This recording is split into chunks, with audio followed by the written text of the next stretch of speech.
लो, आप कुछ करके दिखाइए तो मानसिकता जरूर बदलती है। और मेरे गांव की मानसिकता बदली और उसी गांव ने 300-400 ट्रैक्टर भर के मुझे एयरपोर्ट पे लेने पहुंच गए। और मैं एक ऐसी पोशाक में थी जो वहां उस गांव में कभी पहनती भी नहीं थी। तो मैं सोच रही थी कि मैं जाके एयरपोर्ट पे कहीं ड्रेस चेंज करके आऊं, क्योंकि मेरे गांव वाले अलाउ नहीं करेंगे। तो मेरे उसी दादाजी जो मुझे डांटते थे कभी ये पहनने के लिए, उन्होंने कहा नहीं बेटा, आज आप बहुत ऊंचा पद हासिल करके आए हो, ड्रेस मायने नहीं रखती है। तो मानसिकता बदली।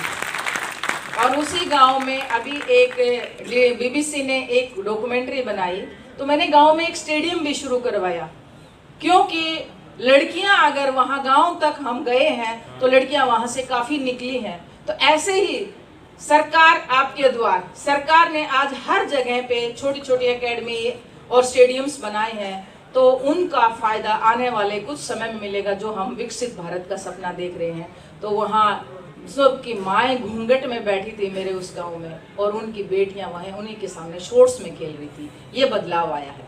तो एक बदलाव लाने के लिए खुद बदलना पड़ता है। लेजीनेस हमें छोड़नी पड़ेगी, अनुशासन हमें निभाना पड़ेगा, मेहनत हमें करनी पड़ेगी। There is no substitute for hard work. Hard work ही हमें सफलता तक पहुंचाता है।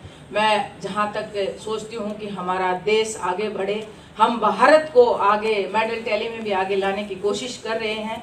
और मेरा विषय है खेल, तो खेल जगत से मैं जुड़ी हुई हूँ, तो खेल के बारे में सोचूंगी। और यूपी में बहुत टैलेंट है, भरा पड़ा है। आज स्पोर्ट्स जो है, हरियाणा से आगे निकलने की कुव्वत यूपी रखता है। तो मैं उत्तर प्रदेश के खेल में भी और इजाफा देखना चाहूँगी कि हम, क्योंकि आज हमारी बेटियां विश्व में छाने लगी हैं, मंजिल उनके हाथ आने लगी है।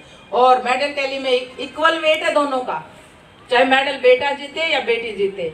आज हमारी बेटियां मेडल लाने लगी हैं और दूर हो गए हैं उनकी जिंदगियों के अंधेरे, क्योंकि हर माँ बाप अपनी बेटियों पे इतराने लगी हैं।